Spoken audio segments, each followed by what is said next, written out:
Hello viewers, welcome back to another episode of the Free Marketeers vlog. Happy Valentine's Day. For those of you celebrating, for those of you not, I hope you have a good evening on your own. But try and make it interesting, maybe do some reading onto the FMF website. I'm sure there's a lot to keep you guys busy.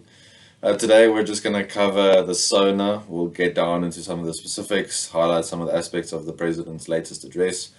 For those of you who watched, kudos. If you sat through I think it was about 90 minutes, that it was postponed by the EFFs by their antics. They caused quite a bit of disruption, that caused outrage, etc., etc. I think for some of us we're quite happy when Parliament gets delayed because that gives them less time to enact bad legislation. If only they would do this in every parliamentary sitting, every time. And every time they bring up like legislation, it's like, no, point of order. And it's like, just set it all out. Yeah, that would be great. So to our parliamentarians, please, we're paying your salaries. Please do that when the vote comes on EWC, NHI, all of the above. Please just keep on disrupting, keep on with the points of order. Exactly. I think we'll also, those of us at the FMF will support that in any case. Okay, so I'll start with you, Jacques. I think you tried to watch most of it. So was there anything... We can go two ways. Was there anything that sort of gave you any sort of glimmer of hope? I know the hope is relative, the bar is relatively low. Yes. We didn't expect any wide-reaching reforms. If anyone did that, I feel quite bad for you. You shouldn't now place that sort of hope on anyone in Parliament at this point. They all sort of will go along with the status quo. We didn't get anything in terms of radical reforms, at least pro-free market reforms. But yeah, we'll start with you. Anything really bad or really good or really bad that stood out to you? Well, they said that municipalities that are still financially viable entities, which is probably the minority of them, will be allowed to procure power from independent power producers. Okay. Obviously, that does not go far enough. Right. We want people to be able to purchase power directly, basically a New Zealand model. But that was the one glimmer of hope with respect to Eskom. They are continuing the process of bifurcation in Eskom, where they are splitting it into 3 divisions. Okay. It's still going to be like Eskom? Yeah, apparently. Okay. Yeah. And each division has its own board and management systems. And you can argue it opens it up for even more corruption to take place. Anything's possible, but yeah, it didn't go far enough. Eskom should be unbundled and sold off. That was Eskom and energy in general. From what I can remember, EWC is going ahead, NHI is going ahead. Okay. What was quite telling is he did not spend a lot of time on those issues, probably because he knows how sensitive those issues are. And he probably didn't want it to overshadow his SONA. And I mean, now we've got news outlets, I won't name names, who are trying to legitimize the president's SONA for some other reason. There were outright lies in the SONA. I mean, that's how it started. Yeah, he went on about all the improvements in educational outcomes, the improvement in infrastructure, in our capital base, etc., all outright lies. That's rubbish. I mean, you could hear some wows or whatever from the audience, shocks, sounds of shock from the audience. Sometimes they did cheer when he announced that municipalities can get power from IPPs directly. Other than that, there wasn't really much to say. I think everything was rendered moot, every good thing, by the fact that EWC and NHI will be going ahead. Yeah, even if he proposed any really good reforms, they would be undercut by EWC and NHI. And he did speak about the fiscal crisis within government. He said that they need to sort out their finances, cut spending, and they need to shift from government consumption to government investment. And then he announced that they will be establishing a sovereign wealth fund. And they also announced that they will be going forward with the state bank. Again, this is not good news, especially in the context of South Africa. The state should not have such vast powers in the economy, especially our government when it comes to financial affairs. And their power should be impaired, drastically impaired. But clearly that is not the case. And yeah, it was just the usual virtue signaling, etc. in SONA. But yeah, basically I stopped watching after he announced that EWC and NHI will be going ahead. And that was that. The one thing I found funny though was that after there was about 3/4 of an hour, 50 minutes delay with the EFFs, and then they suspended the proceedings, and then everyone came back. And then there was about 20 to 30 minutes of different MPs from different parties standing up, saying how this should not be allowed and how we must get on with the proceedings. And they said that for half an hour, that we must get on with the proceedings. Oh, the irony. But there were some funny moments. One guy said everybody jumping up on points of orders like popcorn. Okay, well done. The UDM said if they can use an Afrikaans saying, ons is gatvol. And there were some humoristic moments. But yeah, no violence this time around. The EFF left after about an hour, 45 minutes or whatever. Natasha Mazzone and John Steenhuisen asked that, or I think maybe it was just John who hammered on this point that they should effectively be internally prosecuted, these members who disrupt the proceedings, because according to the rules of Parliament, you're not allowed to bring up points of order that don't relate to the items on the agenda, and the one item on the agenda was the President's SONA speech, and that's all. Yeah, so if you've got any issues with that, well, what do you think of that? Yeah, no, look, I think that if you choose a democratic system, then you've already dug this grave for yourself, because the EFF isn't there because Parliament invited them to spend an evening with the President. They were elected and put there. I think, what's it now, 1.9 million South Africans, something like that, chose them to be there. And I mean, their source of legitimacy and presence in the House is the votes. So, I mean, speaking for myself, if I were a parliamentarian, maybe an independent, and they would throw the rules of Parliament at me, I'll be like, look, I didn't apply to join this club. These tens of thousands of South Africans put me here. But of course, this is a problem with having a government that can be involved in so many things in society. That is why we're concerned about the antics in Parliament, because we think, wow, these are the people who decide what regulations to impose on my small business. These are the people who decide whether I can say certain things and not say certain things. That's where the concern comes from, and I think we should solve that problem by saying, okay, Parliament, you should only be discussing the issue of the day and talking about solutions that society can come up with rather than proposing laws. And then we can maybe have a conversation about decorum and so on. But I think if we've chosen this system, we need to be happy or not happy, but we should at least resign ourselves to this being a feature of that. But when it comes to the SONA, of course, I mean, I agree with Jacques. It's more of the same. That all that talk about radical economic transformation that this government enjoys engaging in, and yet so little of that.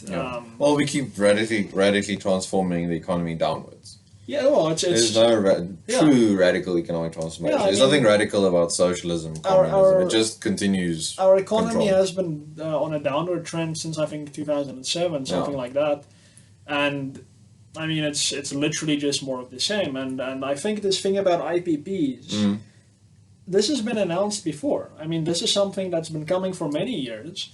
And the president laid an emphasis on renewables again. Yes, he did this time as well. He didn't exclude coal, which I'm glad about. He said including coal, and that's very good.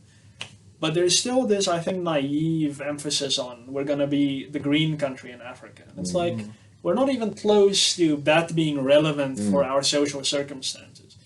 We have a lot of coal. I think we have some gas, natural gas. Yes, in the Karoo, yes. Yeah, so... No, but is our coal dry? What do you mean? Is our coal dry? Right, coal? Yes, no, yeah. It depends. I guess it depends who runs the organization. If it's government, then they're standing there with garden hoses wetting our coal, so it can't work. And if it's a private company, they're like, well, let's keep the coal dry. Sure. But we need to frack the Karoo. We need to frack the Karoo. if that didn't come through clearly, because we want cheap energy in South Africa, and that would be nice. Of course, without any government involvement. That Shell discovered a lot of natural gas off the southern coast. We need to draw for that. And that was like over 2 years ago, or a year, more than a year ago. And we need to use the coal. I think, play with renewables for a while, but for now it's a pipe dream. And of course, unemployment is the time bomb. Now, I don't think any kind of reform to our labor system was announced. So basically, Cyril said that, the president said that they admit that growth and job creation will be mainly driven by the private sector, and then he went, and that was a good thing. Sure. The fact that he admitted that, and then he announced that you can now register a company within 1 day. That's And I think we should they test also that. said that water use licenses it usually takes, I think, 3 years Mm. to get the license, will now be done in 3 months, 90 days. Whether these are empty, water use license. yes, Yeah. these are empty promises. I think they may probably be empty promises. I don't know. But to go according to the Why are you reputation of the confused about government. water use licenses? You need a license to use anything nowadays. So, wait, so if you like open a place and you need to connect to the water And, system, it's so for instance, if you, I think it's related to like if you have a river running through your farm, you want to build a dam or something like that, okay. or extract a lot of water to yeah, okay. from the river I itself. guess, yeah. Okay, interesting. But I mean, what he needed to say, and the FMF did a little social media thing yesterday where we posted what the president should say and what he shouldn't say. Yeah. And I mean, one of those things is unemployment. We have more than 10 million unemployed in this country. Official people who aren't looking for jobs, not the narrow, useless definition. And what the president should have said was, we are now implementing a exemption for all people unemployed for more than, pick a number, amount of months. And they are being exempted from particularly the minimum wage, Right. but also from many of the so-called basic conditions of employment, revert to common law, like Hong Kong does, for instance. And yeah, that would have been a real reform that would, I think, would have almost immediately led to maybe a small surge in job creation. Yeah. But none of that, I guess, because the unions still have massive political influence over the government. And that's problematic. I mean, people rally against lobbying by big companies, but big labor also lobbies, Yes, and of course. it can be equally detrimental. Yeah, the bigger government, the more chance certain interests are going to try and lobby for it, Yeah, to try and control it. So Yeah. that comes with the territory of big government. Yeah, and If that sort of thing concerns you, advocate for smaller government. yeah, and I recently read a journal article by Professor Richard Epstein, who is on the FMF's Rule of Law Board, and in 1993 he specifically wrote an article about South Africa's transition and said, do not do the labor regulation thing. It's going to bite you. You cannot do this in this country. You need job creation. You need a free labor market. Otherwise, it's going to be very detrimental.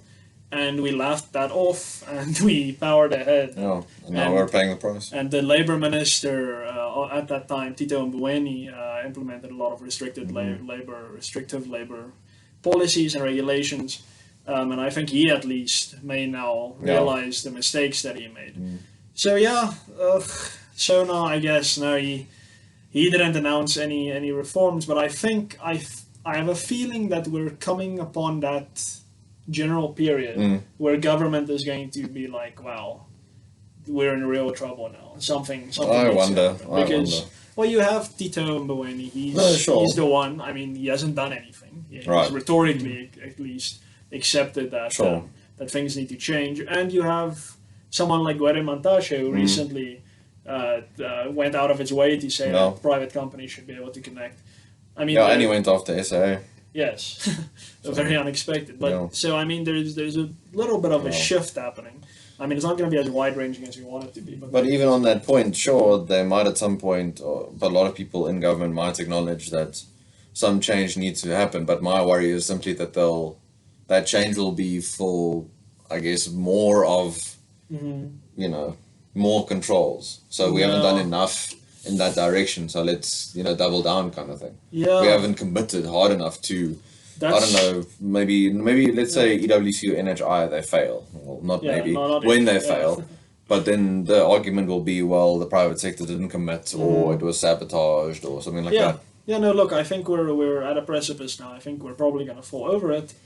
But maybe in the fall, some people will come forward and say, wow, Right. we got to deregulate. And then I'm hearing a little bit more of Sure. that than I used to. Sure. Whether that's actually going to come to fruition is a different question. But, I mean, I don't know if I'm hopelessly naive, but at some point, like, the pain should get so bad for you that you're just like, get it off me, we need to get this pain away. You're usually quite, not quite, you are the most pessimistic of all of us. And you hear you with the embers of hope. We're collapsing. I mean, let's not beat around the bush there. But for me, it's more about what's going to happen in the process of the collapse. What's going to happen immediately after the collapse? Sure. Is there going to be a recognition of what needs to be done immediately? I don't see it happening very soon. No. Not this government at No. least. Maybe the next election. Well, just in the last week, there were three things that I wanted to highlight now in relation to the SONA, because I think some of us maybe make the mistake. We look at the SONA in isolation, and it's, the president giving his, sort of view and his plans for the coming year, and we see what happens on the ground and around us in isolation, but you really have to connect the policies advocated by government, even when they're not implemented yet. Just the talk of these policies has an effect on the economy, on jobs, and especially on poorer South Africans. So the three things, Anglo Gold, they announced a big sale to Harmony Gold. So that's a big closure there. They've been in South Africa, I think, for about over 100 years. Yeah. So that's a big one. Then SAB, South African Breweries, they're looking at retrenching between 300 to 500 people, more job losses.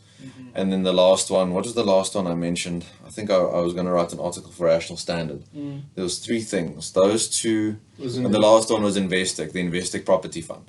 So instead of focusing on investing in South Africa, and they haven't cited this explicitly, so I'm projecting, and I fully acknowledge that, but you have to look at these factors. So they're looking at investing in the European Union. But look at stuff, for example, the unstable electricity supply, expropriation without compensation, that gives someone like Investec, a huge company, very fewer reasons to invest in this country over other countries.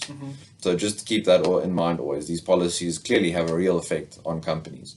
And I know we like to paint big business as evil and that sort of thing, and corporates and all that kind of thing. End of the day, we need capital investment, we need capital formation, and these big companies bring that sort of thing that small businesses and small individuals can't bring. Yeah.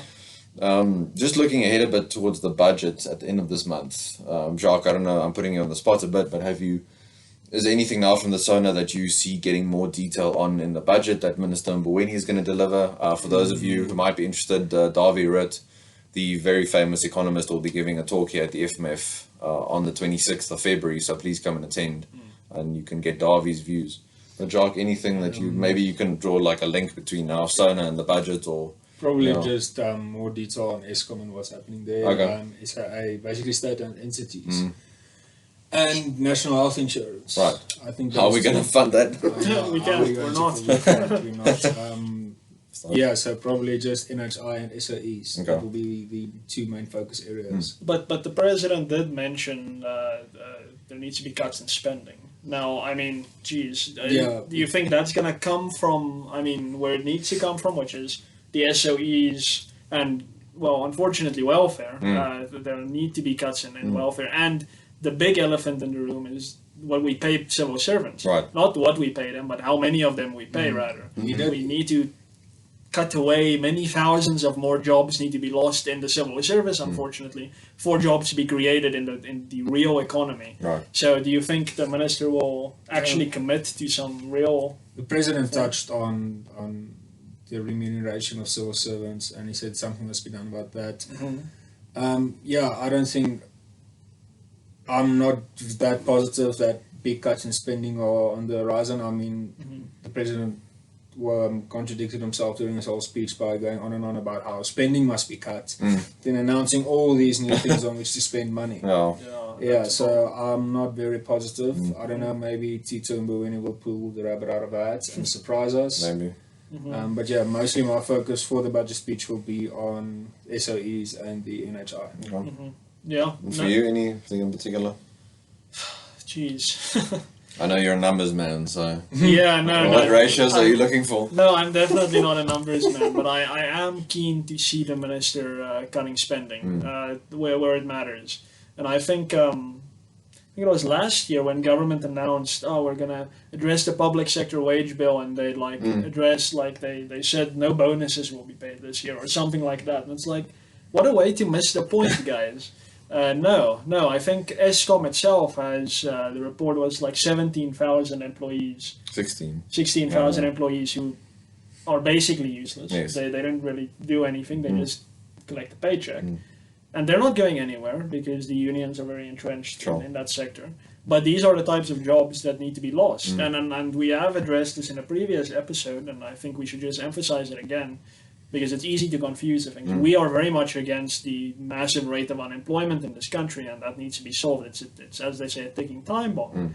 But we need significantly more unemployment in the civil service. Like, those people, if they are qualified and they're good at their jobs, they'll find productive, well-paying jobs in the private sector.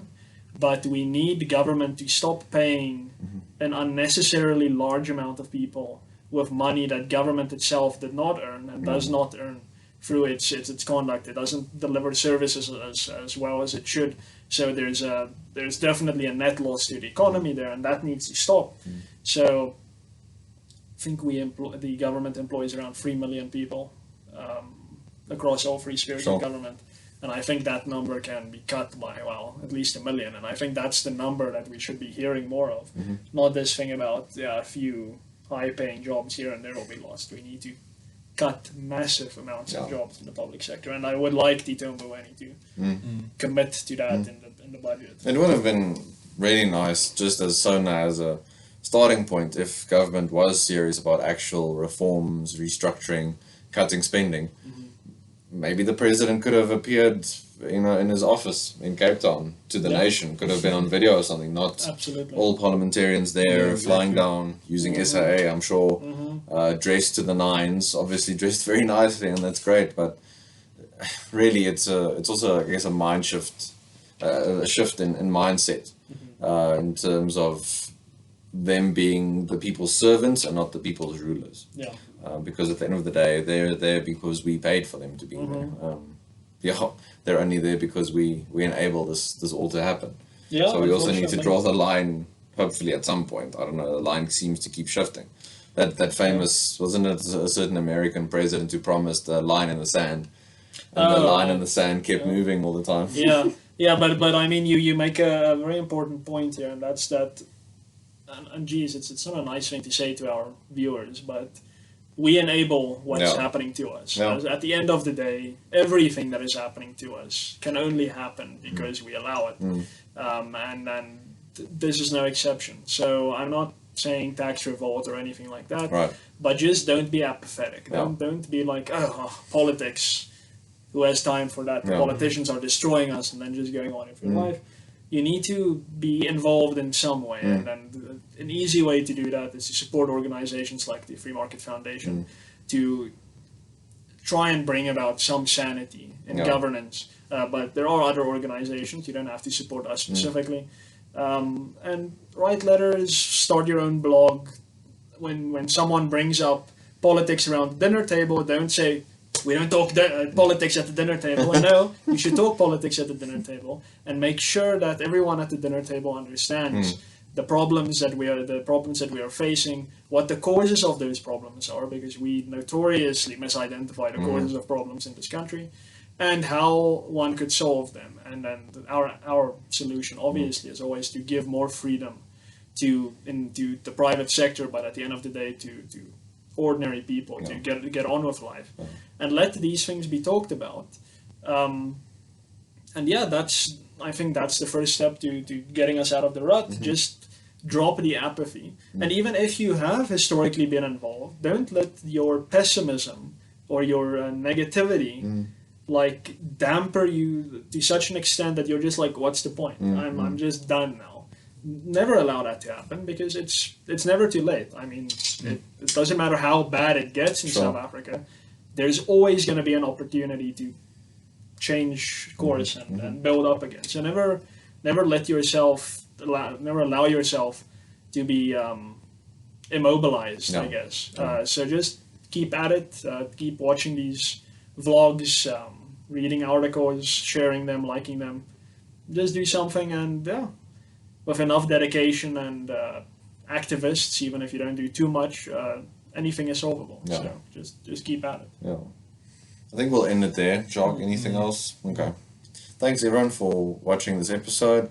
Just a reminder to please follow us on both Facebook and Twitter, Free Market Foundation South Africa. Please like this video, please share it, and please subscribe to our YouTube channel. As I mentioned, Darby Root's event at the end of the month. Please register for that. Come and join us. I'm sure it's going to be very interesting, maybe depressingly so. Darby is always straight cuts to the bone, but we very much need that. We need strong doses of reality nowadays. We can't keep living in a fantasy world. So let's discuss the hard facts.